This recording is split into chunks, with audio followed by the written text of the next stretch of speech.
Aqueles que trouxeram Bíblia, eu gostaria que abrissem no Evangelho de Marcos. Nós vamos ler do versículo 35 ao 41.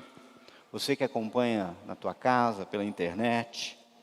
Evangelho de Marcos, capítulo 4. Texto muito conhecido. Do verso 35 a 41. Se você não trouxe a Bíblia, vai dar para você acompanhar aí no telão os textos. Diz assim a palavra do Senhor.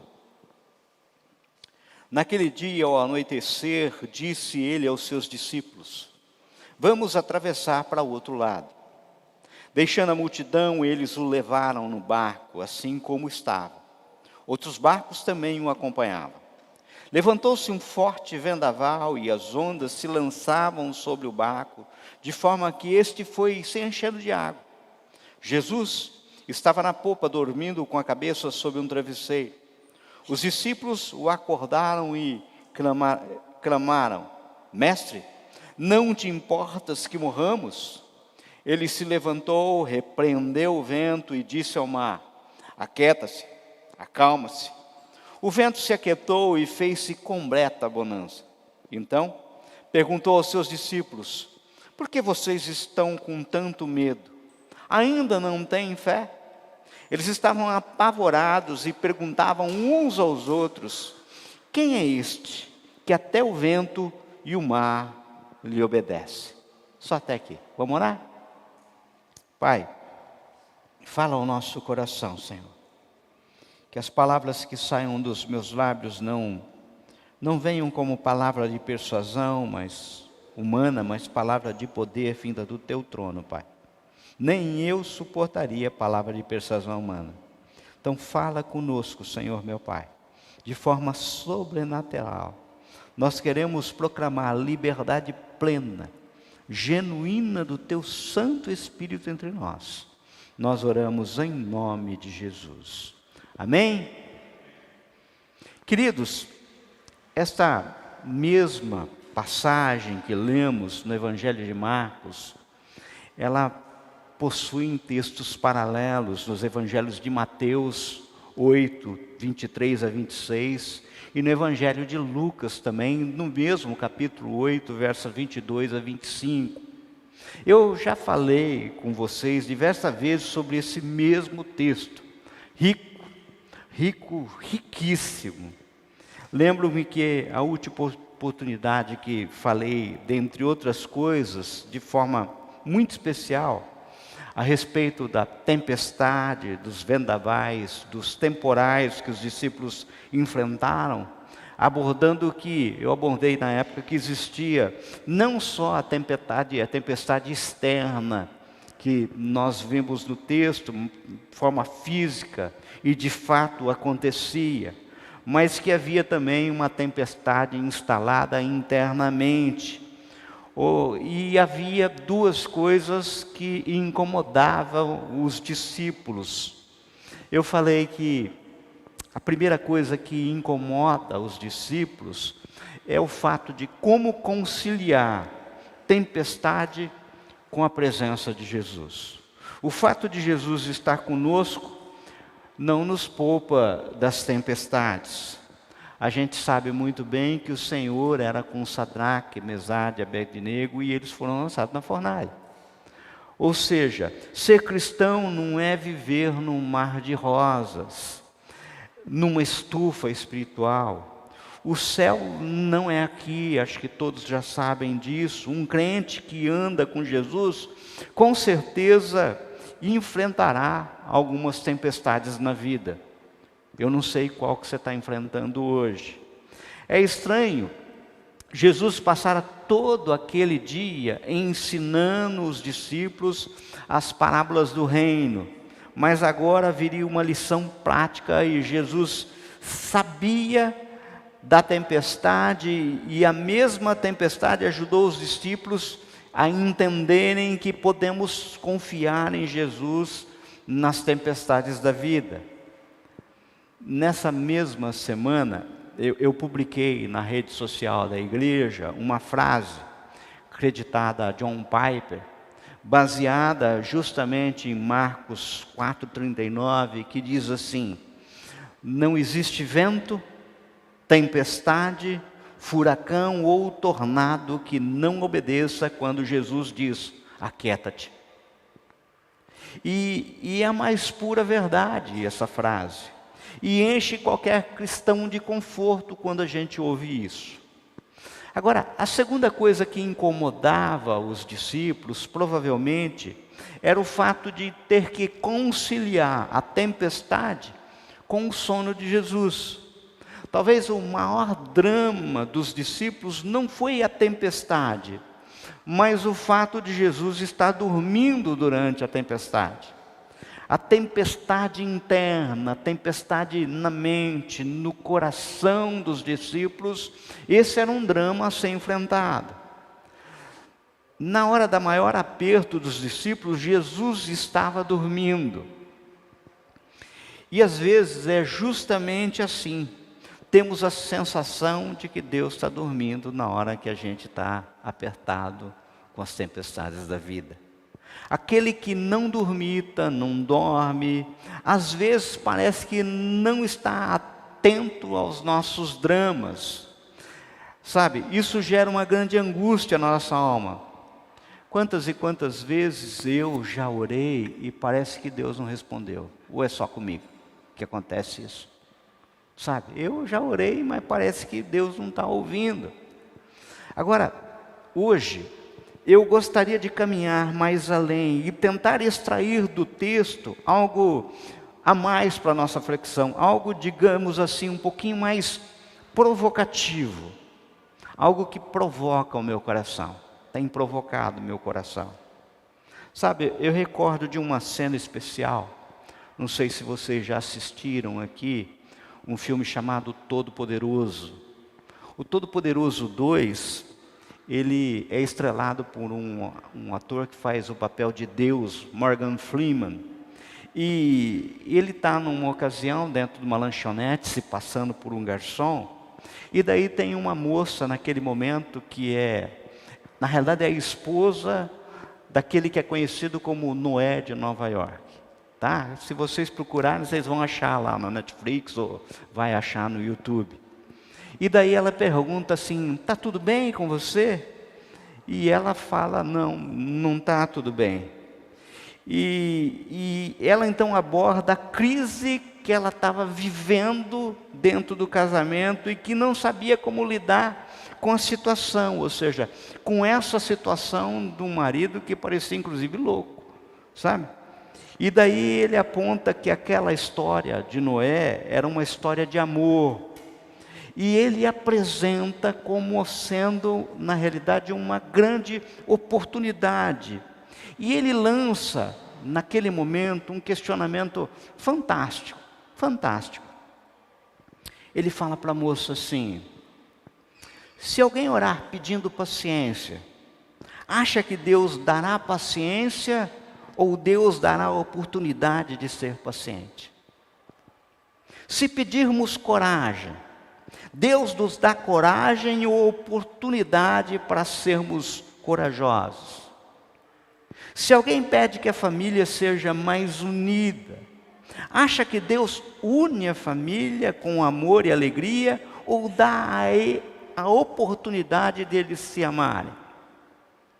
Pois é, pensando sobre esse prisma, eu gostaria que você observasse aquilo que Jesus diz aos seus discípulos no verso 40. Logo após ele ser acordado, repreender o vento, dar ordem ao mar, está lançado assim: então perguntou aos seus discípulos: por que vocês estão com tanto medo? Ainda não têm fé? Se olharmos os textos paralelos, vemos algo similar.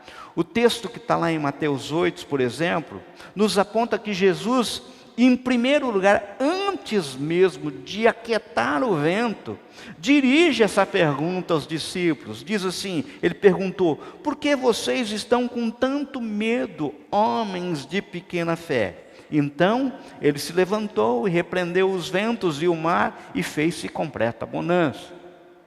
No Evangelho de Lucas, capítulo 8, diz que Jesus foi acordado pelos discípulos, repreendeu o vento e perguntou aos seus discípulos: onde está a sua fé?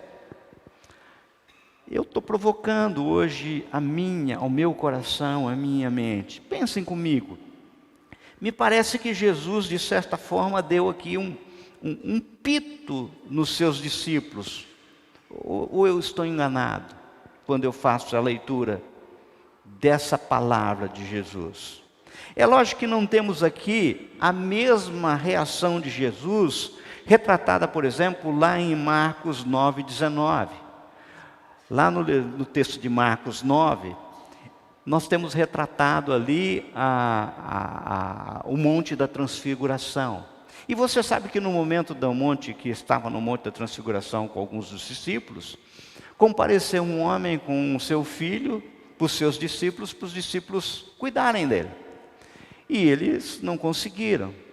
E tem um relato que Jesus, chegando, esse pai vai falar com Jesus, dizendo: olha, eu trouxe o meu filho para os seus discípulos e eles não fizeram nada. E Jesus disse: gente sem fé, até quando ficarei com vocês? Até quando terei de aguentá-los? Tragam o menino aqui. Gente, esse é um pito grande, né? Não é o mesmo tipo de pito.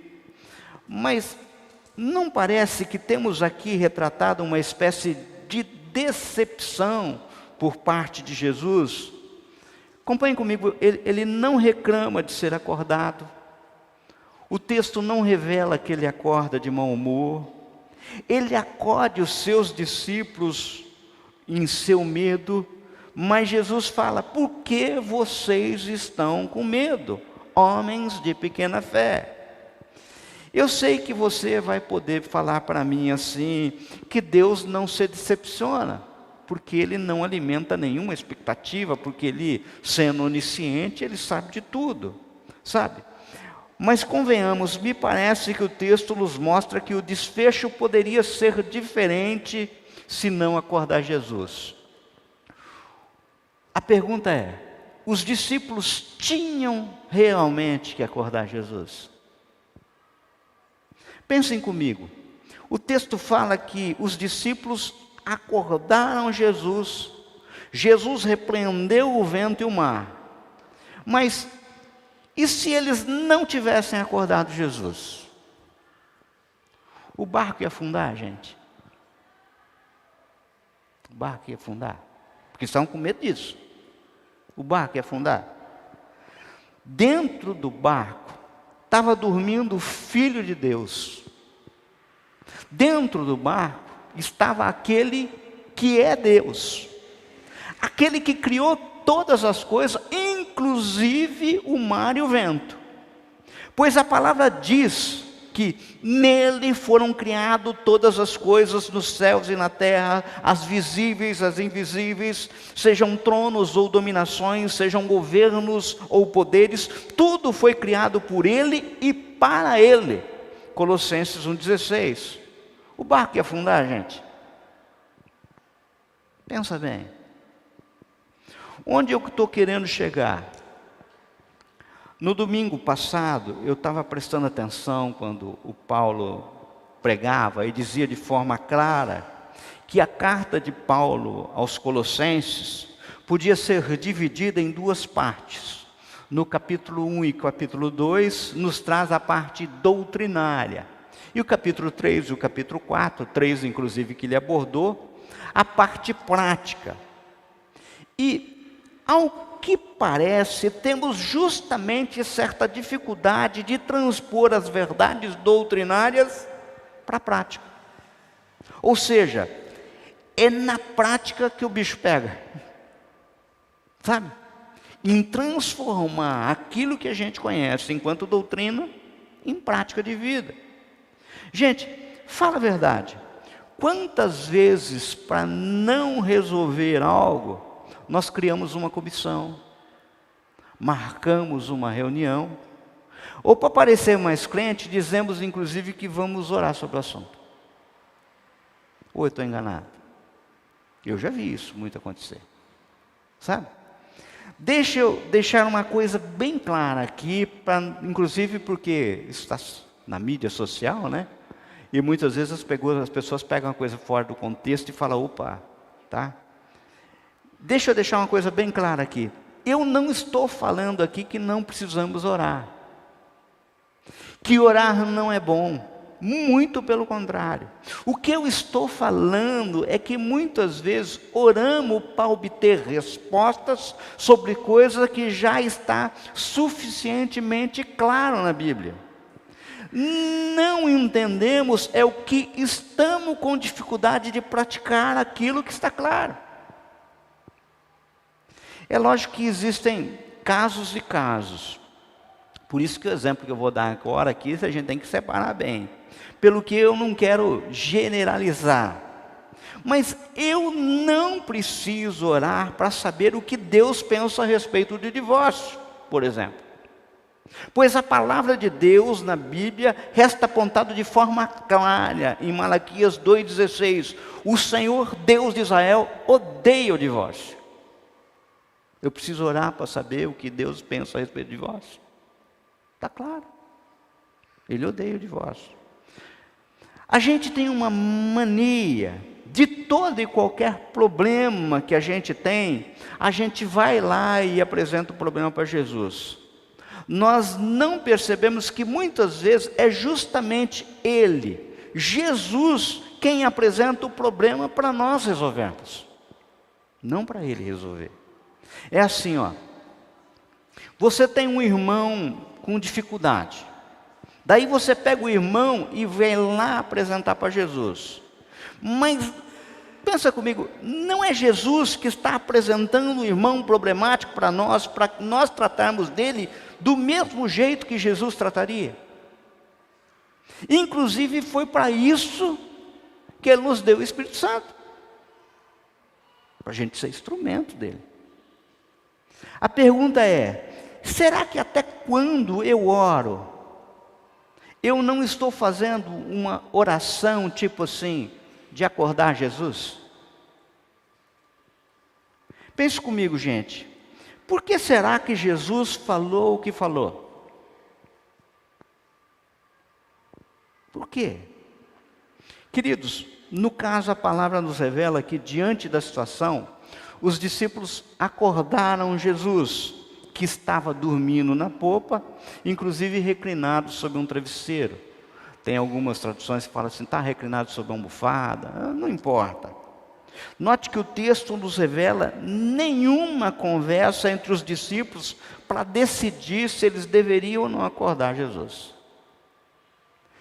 O texto não fala, inclusive, que eles lançaram sorte para descobrir a quem é que vai acordar Jesus. Não decidiram quem é que ia acordar Jesus. O texto diz simplesmente, no verso 38, os discípulos o acordaram e clamaram, mestre, não te importas que morramos? Nós já falamos aqui. No original grego, a expressão repreendeu, que no verso 38, que Jesus se levantou, repreendeu o vento e disse ao mar, aquieta-te, acalma-se. Essa palavra repreendeu é absolutamente a mesma utilizada para tratar com demônios. E no caso, se voltarmos um pouquinho, nós veremos que Jesus, no mesmo Evangelho de Marcos, capítulo 3, versos 14 e 15, já havia dado aos seus discípulos autoridade nesse sentido. Já existia. Você poderia me dizer assim, mas naquele momento os discípulos estavam com medo. Talvez não haviam entendido direito o alcance da autoridade que eles tinham recebido, que lhe fora designada. Eu sei disso, inclusive eles não tinham a Bíblia na mão como nós temos hoje. Mas o fato é que Jesus, de certa forma, na ocasião, os interpelou dizendo, por que vocês estão com tanto medo, homens de pequena fé? Há uma acusação aqui. Há algo no ar aqui. E mesmo hoje, pensa bem, nós mesmo tendo à nossa disposição a palavra de Deus completa, a Bíblia em nossas mãos, também patinamos no exercício da fé, quantas e quantas vezes, e insistimos em acordar Jesus. Até muitas de nossas orações são típicas orações de acordar Jesus. Vocês já pensaram quais as razões de acordarmos Jesus? Não sei se vocês já pensaram sobre isso. Amados, vejam, até se justifica orações que visam, entre aspas, acordar Jesus diante de uma tempestade terrível. O problema é que tempestade, ela não pode ser fake. Como diz o pastor Paulo Borges Júnior, a tempestade tem que ter o poder de matar e mostrar que nós só estamos vivos pela misericórdia de Deus. Sabe por que eu estou falando isso? Porque tem gente que vê tempestade em tudo. E literalmente fica sentado muitas vezes em cima de resposta de oração. Já contei muitas e muitas vezes essa história aqui. Tá? Eu morei durante muito tempo em São Paulo, então a gente sabe que a linha norte-sul do metrô sai do Jabaquara, termina em Santana. Quem pega o ônibus, o metrô no Jabaquara e vai para Santana, pega vazio. No meio do caminho, o metrô vai lotando. E a pessoa entra no metrô no Jabaquara e vai direto para Santana. Quando chega na luz, está lotado. E daí ele sentadinho no seu canto, ele vê ali de pé mulheres grávidas, senhoras idosas, pessoas com defeitos físicos, e daí ele ora: Senhor, tem misericórdia, Pai. Olha, quantas mulheres grávidas, quantas pessoas idosas. O que ele está fazendo? Sentado em cima da resposta da oração dele. Ele orou sentado. Acordou Jesus. Sabe? Nós acordamos Jesus diante daquilo que chamamos de tempestade. O problema é que muitas vezes chamamos de tempestade tudo quanto não saiu do jeito que pensamos ou idealizamos. Outro dia, esse assunto surgiu aqui no bate-papo com Café com Fé, e estava conversando com o Túlio, e o Túlio me lembrou de algo interessante. Essa história não é minha, é do pastor Cláudio Duarte que conta, que ele disse que no final de um culto, uma irmã procurou ele porque queria uma oração. E procurou que estava angustiada, precisava terrivelmente de uma oração. E chorava muito. Ele falou: o negócio deve ser sério, né? Tal. E daí falou assim: o que será que aconteceu? Daí levou a mulher para um canto e falou assim: mas diga, qual que é o teu problema? Pastor, é o seguinte, pastor, sabe, eu fiz uma horta de alface no fundo da minha casa. Ele pensou: poxa, essa alface deve estar envenenada, morreu alguém.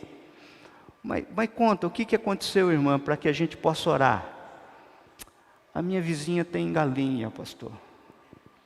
E a galinha pulou o muro, mesmo sendo alto, e estava ciscando, acabou com as minhas alfaces, pastor. A mulher do circo de oração estava perdendo a batalha com uma galinha. Pastor, eu não sei mais o que eu faço. Eu sei, faz uma canja. Faz uma canja, paga a galinha e fica tudo certo. Parece brincadeira, gente. Mas tem coisa que é mais ou menos assim, sabe? O cara vai para a concessionária para comprar uma Ferrari e acha que tem um problema. Sabe por quê? Porque lá só tem Ferrari com roda black piano. Ele queria roda black fosco, preto fosco. Problemão, né? Hã? Caso sério para a gente orar, né? Eu estou exagerando? Para ficar bem claro, porque muitas e muitas vezes é assim.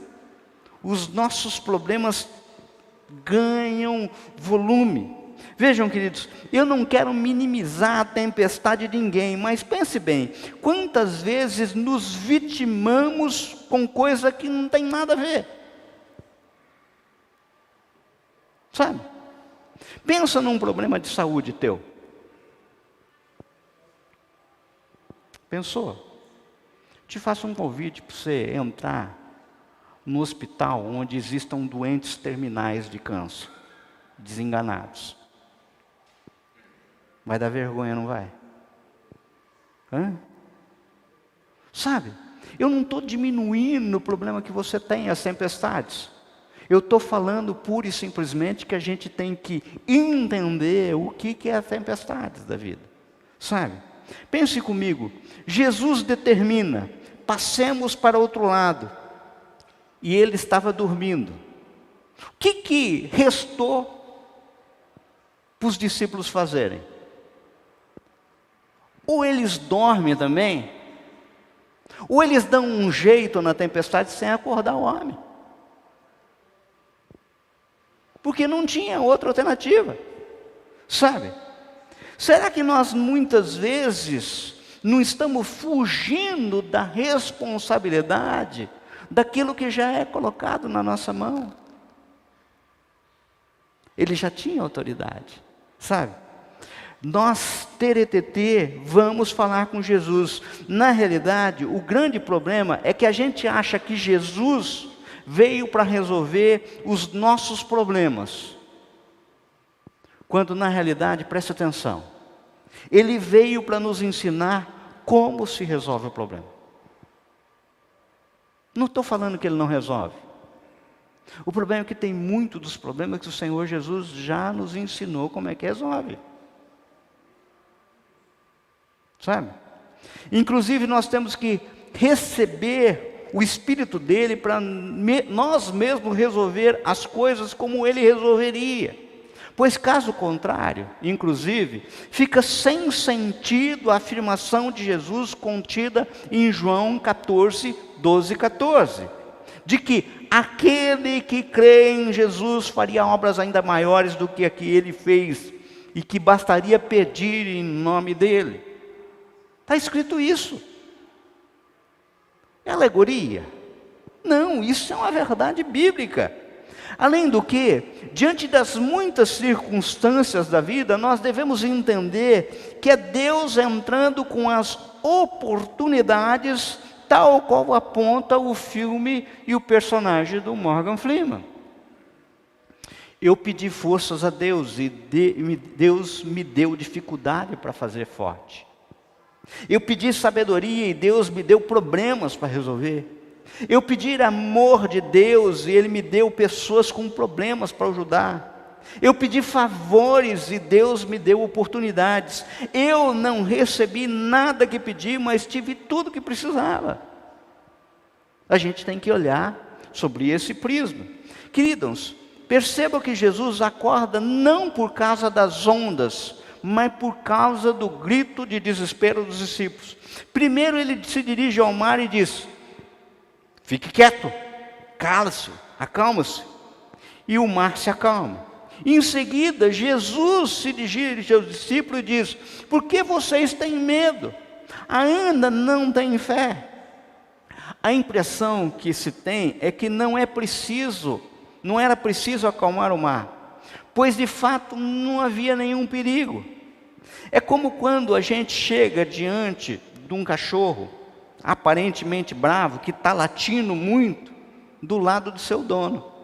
Você sabe que está sob o controle, o dono está ali. O dono estava ali. O dono do vento, o dono do mar, o dono estava ali. Sabe?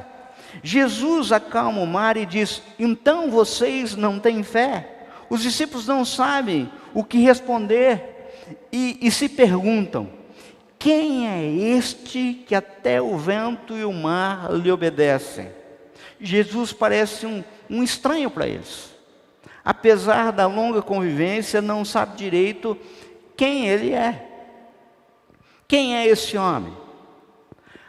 É gozado que até hoje, esta é a mesma pergunta que nos leva a continuar as leituras do Evangelho. É o desejo de conhecer sempre melhor o significado de Jesus para a nossa vida. É por isso que nós estamos aqui. Sabem, queridos, para conhecer melhor o significado de Jesus em nossa vida, nós temos que observar que Jesus nos diz: vamos atravessar para o outro lado. Acontece que para atravessar para o outro lado, para onde está a missão, nós devemos, em primeiro lugar, deixar a multidão. Sabe? Deixar a multidão. Existem escolhas que a gente tem que fazer. Sabe, gente, o texto diz no verso 36 que os discípulos deixaram a multidão e levaram Jesus no barco assim como estava. Aqui nós temos revelado um dos grandes problemas. Quantos até aparentemente concordam em deixar a multidão, mas não querem levar Jesus no barco assim como ele estava? Preferem mudar, adaptar Jesus para colocá-lo no barco, dar a ele uma nova roupagem. Tem dificuldade em viver uma fé prática que muda a vida. Daí, ao invés de mudar a vida, eles mudam Jesus, como se isso fosse possível. Sabe? Então, eu vejo Jesus assim.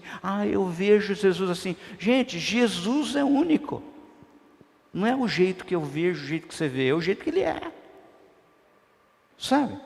Amados, esses dias em nossa reunião com Café com Fé, nós refletimos junto sobre duas coisas terríveis. Num primeiro momento, da falta de disciplina que tem tomado conta das novas gerações, tá? E eu me coloco nisso, eu não me excluo. Entenda, eu queria que vocês prestassem muita atenção. Todo pregador, quando prega, prega para si. Porque essa palavra veio para mim, tá? Então, eu não me excluo da palavra, eu me incluo na palavra. Não é para vocês, é para nós. Tá? Então eu tenho que entender que as coisas terríveis, uma das coisas terríveis é a falta de disciplina. E como consequência, num segundo momento, nós experimentamos uma coisa chamada procrastinação. Veja, se você observar, não há nada mais prático do que aquilo, por exemplo, que está no Salmo 1, verso 1 e 2, que eu falei aqui, se eu não me engano, na semana passada. Olha como é que está lá assim, ó. Como é feliz aquele que não segue o conselho dos ímpios, não imita a conduta dos pecadores, nem se assenta na roda dos zombadores. Ao contrário, sua satisfação está na lei do Senhor, e nessa lei medita de dia e noite. Veja que prático. Não segue, não imita, não se assenta, e veja que a disciplina. Na lei do Senhor medita dia e noite. Não é medita quando sobra um tempinho. É em todo o tempo, dia e noite. Sabe, irmãos, naquele bate-papo que eu tive com os homens no Café com Fé, estava no tempo, ficou claro que quando temos dificuldade em tomar atitude que envolve disciplina, sair da doutrina para a prática, nós temos uma tendência de procrastinação. Sabe o que é procrastinação? Deixar para amanhã. Sabe? Quem aqui sabe o que eu estou falando? Quem aqui começou já regime na segunda-feira? Academia o mês que vem. Check-up no começo do ano. Não, a semana que vem eu começo a ler a Bíblia. Começo a orar com meu filho. Começo a orar com a minha esposa. Começo a orar com meu esposo. Nós sabemos o que temos que fazer, certo, e fazer, mas deixamos para depois, sabe? E o que geralmente determina essa procrastinação? Eu estava ouvindo outro dia o pastor Marcelo Gomes falando a respeito disso, que é um dos grandes problemas que existe do crente hoje, do cristão hoje, em relação a tudo, inclusive em relação à fé. Procrastinação. Primeiro, ele vive aquilo que o Marcelo Gomes intitulou como fantasia de solução. Ele acha que as coisas vão se resolver. E de onde saiu isso? Pensa numa criança de 2, 3 anos, acorda da sua caminha, vai tomar um café, quando volta para o quarto, a cama está arrumada. Foi uma solução mágica. Vai brincar, quando chega na hora do almoço, a comida está na mesa. Uma solução mágica. A gente vai crescendo e deveria entender que cama precisa ser arrumada. E que se alguém não parar para fazer comida, não tem comida. Sabe? E inconscientemente nós vivemos essa fantasia de solução. Então nós procrastinamos, achamos que vai acontecer alguma coisa aí, você entendeu? Uma fada madrinha e vai me dar uma solução. E daí a gente empurra. Semana que vem eu começo a ler a Bíblia. A partir do mês que vem eu começo a vir na escola bíblica dominical. Sabe? A semana que vem eu começo a orar toda noite com a minha esposa, com o meu esposo. E a gente vai empurrando. O que causa também procrastinação? Medo de sofrer. Medo de enfrentamento. E o medo, gente, que é a base desse texto, que os discípulos acordaram Jesus porque estava com medo, o medo não tem nada de racional. O medo é irracional. Por exemplo, vamos citar um exemplo aqui. A pessoa tem medo de dentista. Sabe quando você ouve aquele barulhinho assim, sabe? Filho da Célia liga, tem medo daquilo lá. Só que está com a Karen. Mas ele está com medo do dentista. Se ele deixar, vai dar problema de canal. Vai doer mais, gente. Não vai doer mais depois? Mas quem falou que tem racionalidade no medo? Você posterga. Então você posterga para não sofrer. E você posterga com medo de enfrentamento. Eu tenho que romper. Eu tenho que mudar. Sabe? E daí opera em você uma coisa chamada autossabotagem. Você mesmo se sabota. Não dá certo e você inclusive acha legal não dar certo. Sabe? Eu não queria mesmo. Nem era tão bom. Autossabotagem. Sabe? São sintomas da procrastinação. Diz que certo dia, num mosteiro, com a morte do guardião, foi preciso encontrar um substituto. Então eles convocaram uma reunião de todos os discípulos para descobrir quem seria o novo guardião. O mestre, com muita tranquilidade, falou: assumirá o posto aquele que primeiro conseguir resolver o problema que eu vou apresentar. Então, ele colocou uma mesinha no centro enorme da sala e em cima dela um valioso vaso de porcelana. Eis aí o problema, disse ele. Todos ficaram olhando aquele vaso belíssimo, tentando adivinhar qual era o problema com aquele vaso. Nesse instante, um dos discípulos passou a mão no porrete, quebrou aquele vaso inteirinho e destruiu inclusive a mesinha. Sabe? E voltou para o seu lugar. E imediatamente o mestre falou assim: senhores, já temos um novo guardião. Por que ele foi escolhido, mestre? Indagaram os demais. Porque ele eliminou o problema.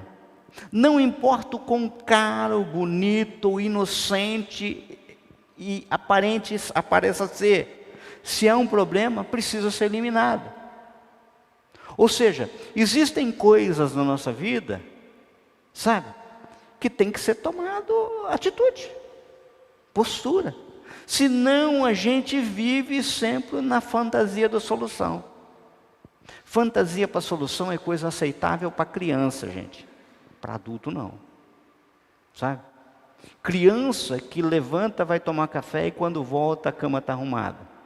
E a partir do momento que vai adquirindo uma certa idade, papai e mamãe, ensine a arrumar a cama. Sabe? Criança que vai brincar e quando chega a comida está na mesa. Papai e mamãe, a partir de uma certa idade, ensina que precisa ajudar a fazer comida, a lavar a louça. Porque não existe magia da solução. O problema mais sério que tem hoje em dia, sabe? É que as pessoas vão enfrentando as dificuldades da vida e olha para trás e fica olhando ver se o pai acode. A mãe acode. O cara já é casado, tem filho, mas olha para trás e vê, se apertar, meu pai me socorre, minha mãe me socorre. Gente, vai socorrer, mas cria-se uma fantasia de solução. Eu já vou concluir. Sabe? Teu problema é medo? Lembre da música O Sol. Essa música O Sol, do Jota Quest, diz assim: ei medo, eu não te escuto mais. Você não me leva a nada. Sabe? Querido, querida, eu não sei como é que você entrou aqui hoje. Eu não sei. Se você está enfrentando tempestade do lado de fora, ou se a tempestade é do lado de dentro, no teu coração, na tua mente. Mas a mesma pergunta lançada por Jesus aos seus discípulos ecoa até os dias de hoje. Ele olha para você, olha para mim e pergunta: por que vocês estão com tanto medo? Ainda não têm fé? Veja, seja qual for a tempestade, se ela é externa ou se ela é interna, no coração, na mente, nós não podemos temer isto pelas seguintes razões, que os textos nos mostram de uma forma bem clara. Em primeiro lugar, porque é uma promessa de Jesus. Do mesmo modo, Jesus havia empenhado sua palavra. Ele diz assim, passemos para outra margem. O destino deles era certo, sabe? O Senhor Jesus, do mesmo jeito, disse aos seus discípulos, e isso vale para nós, eu queria que você prestasse atenção: não se turbe o vosso coração. Credes em Deus, crede também em mim. Na casa do meu Pai há muitas moradas. Se não fosse assim, eu vou-lhe teria dito: vou preparar-vos lugar. E quando eu for e vos preparar lugar, virei outra vez e vos levarei para mim mesmo, para que onde eu estiver, estejais vós também. João 14, 1 a 3. Entenda, existem promessas para a nossa vida, sabe? O que importa é ter Jesus no barco, sabe? Nós não precisamos ter medo com Jesus no barco. Jesus, quando fala, Ele cumpre. Promessa e realidade são a mesma coisa.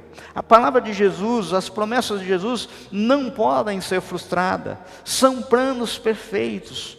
Pode passar céu e terra, mas a palavra do Senhor não passarão. Jesus não promete para nós viagem tranquila, fácil, mas garante chegada certa. Eu vou preparar lugar. Jesus não promete ausência de luta, mas Ele garante a vitória.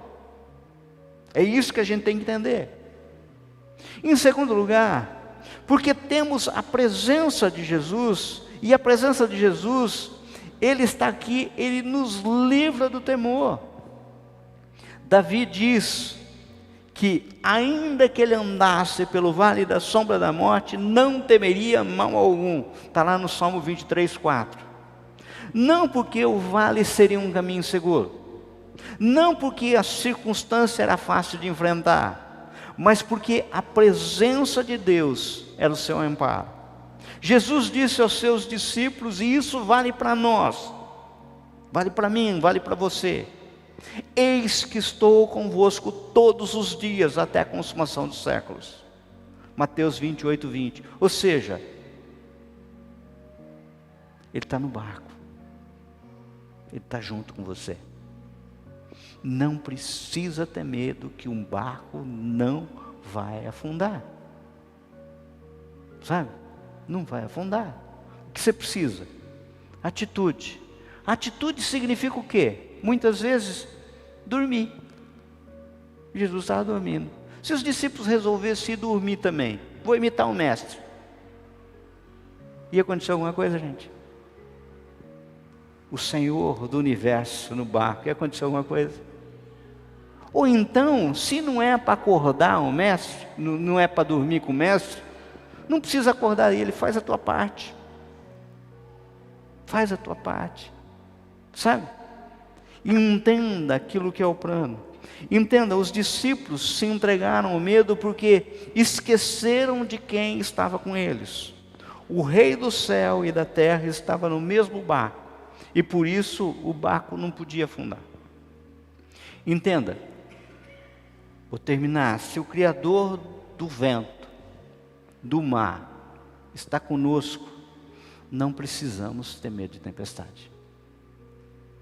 Inclusive, o grande desafio é fazer como Pedro: Senhor, deixa eu andar sobre as águas. Sabe? Porque se eu aprender a andar sobre as águas, tempestade não vão me afundar. Se eu manter os olhos fitos no Senhor. Vamos orar? Feche os olhos. Senhor, Pai querido, Pai amado,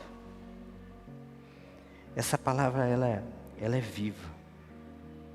E ela nos conforta, Pai. Nos conforta saber de um Deus que aquieta nossas tempestades.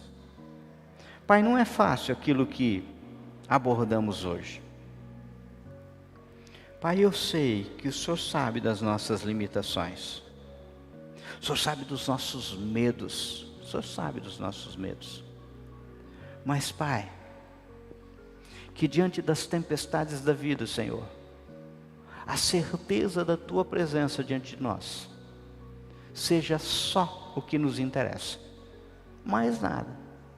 Só nos interessa a Tua presença conosco. Porque quando o Senhor está conosco, o nosso barco não afunda. O vento não tomba o barco. Quando o Senhor está conosco, o barco não enche. Sabe? Quando o Senhor está conosco, nós não precisamos temer. Então, Senhor, só fica conosco. Só fica conosco. Porque se o Senhor está conosco e nós percebemos o Senhor conosco, Pai, nós nos encheremos de fé e não precisaremos te acordar, porque essa palavra nos foi revelada de uma forma tão clara, tão clara. Nos dê a ousadia que teve Pedro, Pai, e fala conosco, Senhor, meu Pai, de uma forma profunda. Nós oramos em nome de Jesus. Amém?